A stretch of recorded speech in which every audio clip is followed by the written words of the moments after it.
Here with Commanders President Jason Wright. What a treat to be here at training camp in Ashburn, Virginia, where absolutely nothing's happening, nothing's exciting or new. It's just another year here with the Commanders. Same old. What is this like? It's exciting. Actually, what it is rejuvenating. You know, we've had a team here that's been working their asses off for the last 3 years to reestablish the kind of business that could sustain this kind of excitement and momentum. And with Josh and this new ownership group coming in, the fan base has come rushing back. And now all the folks that I promised, hey, it's going to get good at some point, they're seeing that promise. They're working their tails off. But we had 10,000 fans here over the weekend. This is our lowest day. It's a Wednesday afternoon. We had 2,000 people here, 2,300 people here. This is the fan base of old combined with the fan base of new. And the opportunity is it's exciting and it's validating and it's energizing. And it's not an easy gig to change how a team is seen, to change a logo, a team name, all of that. And you took that on years ago to sort of build a foundation for what this is right now. What has been the most exciting change in this time that you've been there that you're most proud of? Yeah, gosh, it's probably the people that we've brought in. You know, we've turned over, it was hard to do, we've turned over 80% of the entire workforce since I've been here. Wow. And that's a tough thing. That's hard for a group of folks to go through. But a lot of it was necessary. We had to have people with the right values, with the right pace of work, creativity, all of the stuff that is needed to activate something like this, like we have here today. But more importantly than that, we have a workforce that really reflects the area. You know, we've got a top team that's, I believe, more diverse than any of the others in the NFL. And that's not a performative thing. That's because our fan base skews women, it skews minority. And so our leadership team and the people making decisions on behalf of those fans should reflect them and have proximity to the communities they're in. And, you know, I'd make the argument that our business has grown, even in the last 3 years when it was in really rough shape and we were fighting headwinds. It's grown because of the power of diversity, and it's a business case that we've established that I think can be a model for others. So that's probably the thing I'm most proud of. That's a great answer, and congratulations. Not easy to do in such short time, I might say. What's the biggest challenge on your plate right now? I think the biggest thing is we've been running 100 miles an hour for the last 3 years, but it felt like it was a little bit on treadmill. We're off the treadmill now, but we're still running 100 miles an hour. And so the biggest challenge is keeping my workforce energized, because now we've got people coming to us for sponsorships and season tickets and suites. Well, isn't that nice? When the fish are leaping in the boat a little bit, yeah. But there's a lot of work that's still associated with that. So the biggest thing is me motivating and keeping people going, and also getting to feed Josh and this ownership group the type of information they want. Look, they're proper business people now. Okay. Right? They come from private equity backgrounds. Mitch Rales runs the largest company and the only Fortune 100 company in the D.C. area. You know, Mark Ein and Magic are expansive businessmen. David Blitzer has a private equity and sports empire.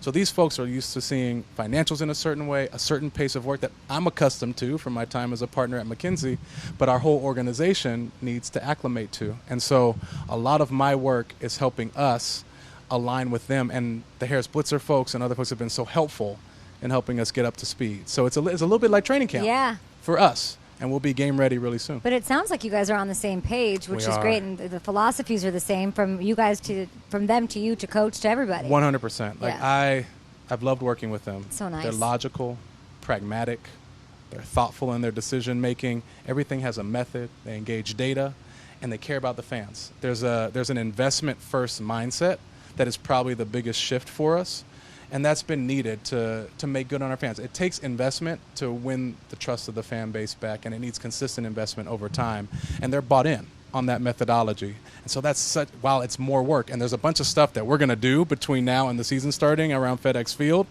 that is going to be a hustle for us to get done. Can you give me a little something? Give me some of the. There's been a lot of changes. What's a change to come that you're really looking forward to? I mean, the biggest things that we're getting done right now is the brand new scoreboards and brand new speakers around the entire stadium. That matters. Yeah, you could. I mean, if the part of the atmosphere is the fight song, the music, the chants, and the cheers. And just actually being able to hear that in every part of the stadium, having every single fan be able to participate in those, feels like a small thing, but it's what creates the unity that is really the value in the NFL experience. Everybody bonding together in burgundy and gold and cheering against that crappy team in blue or that other one in green. That's the point. There's that. That's the point. The name. Yes. Lots of different stuff online. Just a clear answer for you, as clear as you can give me. Chances that it changes from the Commanders? So the biggest thing that Josh has communicated to us and to the public is 3 big priorities. First one is winning on the field. Yes. And so even today, he's having discussions with Coach around the investments that are needed around the players and the facilities and all of that to make us championship He's caliber. personally doing that. He's here doing that. Yeah, he's here. He's here today, talking with Coach, walking and talking with Coach. They have an investment mindset. So the first thing is getting to a championship quality team and performance on the field. That's first and foremost. Second is investing in the fan experience. And so making good on some of the promises that we've had for some time to do things like this, to make training camp a professionalized environment as one that's worthy of our fans, with local food trucks and great food and a team store and all of that. It's a vibe. Doing that at FedEx Field.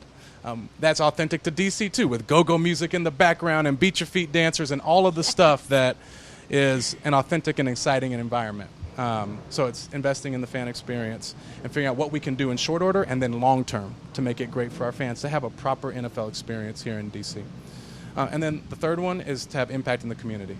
This is where Josh and Marjorie were both here today, and she's been deep in engagement with our community relations team and our charitable foundation to revamp how we invest in the areas. And we've done some good stuff over the last few years, but they're ready to supercharge that. And their track record of what they've done in Philly, especially around black-owned, brown-owned, women-owned, and veteran-owned businesses there, as part of their larger business model, is exactly the vision I had here. And I think we're going to be able to take a big leap forward in that work as they start to invest in D.C. Those are the 3 big priorities. Everything else we will get to in due time. So it's not being talked about. Those are the 3 things. The name change not on the plate right now. It's not. It hasn't been a topic of conversation this week. And I appreciate you saying that. Listen, fans are in such good hands. We are so excited about this. Do not forget about me when this is like a three-time Super Bowl winning team. Like that part. Don't forget about little old me, who's out here just supporting, and I just love the call. I'm telling you, I walk in here and I'm hearing it from every fan. We've already won. I literally heard that from several fans say, what is success for this team this year, like for you? Some said finding a quarterback. Is this the guy? Some said record playoffs, all that. But I literally mostly heard, I feel like we've won already. Yeah. That I've never heard that before from any fan base. That's good. I mean, it's a great place to start. A place of goodwill and of cheerfulness and camaraderie. I love it. I love it. We haven't had that in large order in the last few years, but it's still on us to properly win on the field. You know, the phrase winning off the field has been a bit maligned in our fan base and in our history for a lot of reasons. Right. And I think rightly so. We should do all the things off the field to create the right environment and have fans that are back together and welcoming them home for the first time in a long time. But we got to do our thing on the field too, and I feel confident in Ron and the guys. Yeah, and Eric Bienemy, who everybody is with. These players, gosh. But these players, I'm not kidding. These players are like Eric Bienemy, like they are. He is Mr. Accountability around here. 100%. I mean, when I met him in the interview process, when Ron was wanting to hire him, I've never been more impressed with a coaching candidate. I tend to ask really detailed questions. That's like my consultant brain. I ask, like, so how exactly would you do this? Because some people can BS you with high-level answers and all that stuff. You would be a tough interview. I am. I'm annoying. I'm actually very annoying as an interviewer. I didn't say that. But EB had answers for everything. Okay. Everything. How would you start this conversation with the player who's underperforming in this way? Well, I would find him in this setting, and I would do this. Just to a T, how he would prepare situationally for offensive situations, how he likes to do game planning.